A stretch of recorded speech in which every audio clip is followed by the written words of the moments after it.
நாளைக்கான வீடியோவில் என்ன நடக்குன்னு சொல்லிட்டு பார்க்கலாம். வீடியோக்குள்ளே போகிறதுக்கு முன்னாடி நம்ம சேனலில் லைக் அண்ட் சப்ஸ்கிரைப் பண்ணி சப்போர்ட் பண்ணுங்கள்.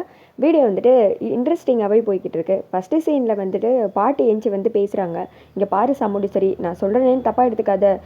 மணமேடை வரைக்கும் வந்து நம்ம ரேவதியோட கல்யாணம் நின்று போச்சுன்னா அவனோட வாழ்க்கை பின்னாடி என்ன ஆகுன்னு யோசித்து பார்த்தியா? உன்னுடைய அந்த வைராக்கியத்துக்காக ரேவதியோட வாழ்க்கையை பாழாக்கிறாத. இந்த மண்டபத்தை விட்டு நீ பார்த்து வச்சே அந்த மாப்பிள்ளை ஓடியே போயிட்டா. இனி அவன் திருப்பி வருவான்னு எங்கள் யாருக்குமே நம்பிக்கை கிடையாது.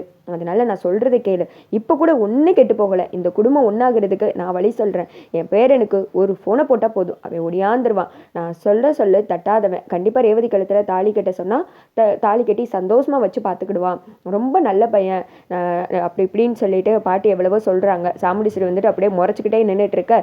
சாமுண்டீஸ்வரி சொன்னா கேளு, காலில் கூட விழுகிற அப்படின்றாங்க. ஏய் சி தள்ளிப்போ, நீலாம் ஒரு ஆளுன்னு நீ சொல்லி நான் அதை கேட்குற அளவுக்கு வந்துட்டேனா? நீயும் தேவையில்ல, உன் உதவியும் தேவை கிடையாது. நீ உன் பேரன் சொல்லிட்டு இருக்கல, நான் உசுரோடு இருக்கிற வரைக்கும் உன் பேரை இந்த வீட்டுக்கு மருமகனை ஆகவே முடியாது. எவ்வளோ தைரியம் தான் என் முன்னாடி இப்படிலாம் நின்று பேசிகிட்டு இருப்பேன். நீ ஏன் ஆகாதுன்னு சொல்லிக்கிட்டு இருக்க? இதில் குடும்பத்தை ஒன்று சேர்க்கறதுக்கு ஏதோ வந்து சொல்கிறேன்னு சொல்லி எங்கள் எல்லாரோட மனசையும் மாற்றலான்னு பார்க்குறியா? இந்த நடிப்பெல்லாம் வேற யாருக்கிட்ட போய் வச்சுக்கோ. நான் வேற ஒரு முடிவு எடுத்துட்டேன் அப்படின்னு சொல்ல. சாமுண்டீஸ்வரி ஏன் இப்படி பண்ணிக்கிட்டு இருக்க?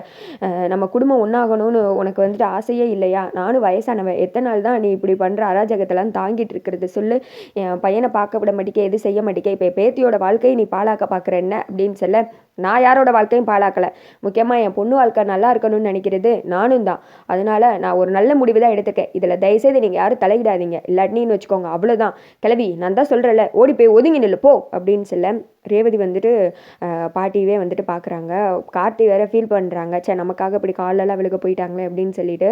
ஏன் பாட்டி இது அப்படின்னு சொல்லிட்டு இப்போ பாட்டிகிட்ட வந்துட்டு கண்ணாலே வந்துட்டு பேசுகிறாங்க.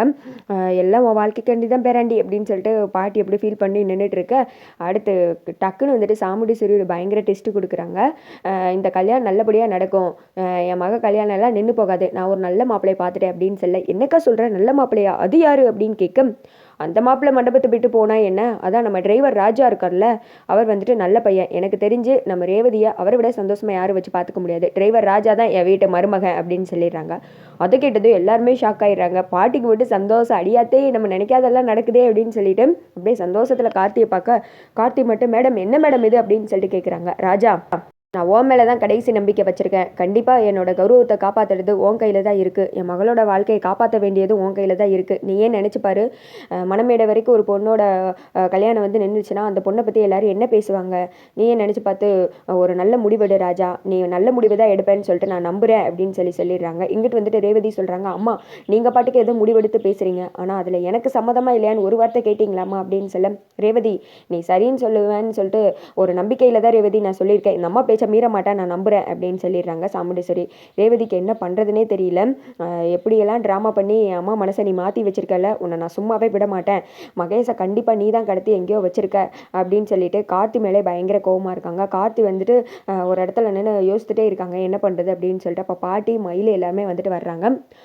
இங்கே பார்ப்பான், அத்தை வந்துட்டு சரியான முடிவு எடுத்திருக்காங்க. அத்தை இப்படி முடிவெடுப்பாங்க நானே வந்துட்டு எதிர்பார்க்கவே இல்லை. இப்போ ரேவதியோட வாழ்க்கையை காப்பாற்றுறதும் அத்தையோட கௌரவத்தை காப்பாற்றுறதும் உன் கையில் தான் இருக்குது. நீ சரின்னு சொல்லிடு, ரேவதியை கல்யாணம் பண்ணிக்கோப்பா, இல்லாட்டினா அந்த மாயா மகேஷ் கையில் சிக்கி ரேவதியோட வாழ்க்கையை ஸ்பாயில் ஆகிடும் அப்படின்னு சொல்ல.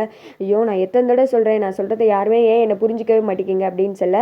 பாட்டி சொல்கிறாங்க, நாங்கள் எவ்வளோ தூரம் சொல்லிட்டோம், இதுக்கடுத்து முடிவெடுக்க வேண்டியது உன் கையில் தான்ப்பா இருக்குது அப்படின்னு சொல்லிட்டு பாட்டி எல்லாம் சொல்லிடுறாங்க. கார்த்தி மட்டும் ஒரு யோசனையில் அப்படியே நின்றுட்டு இருக்காங்க.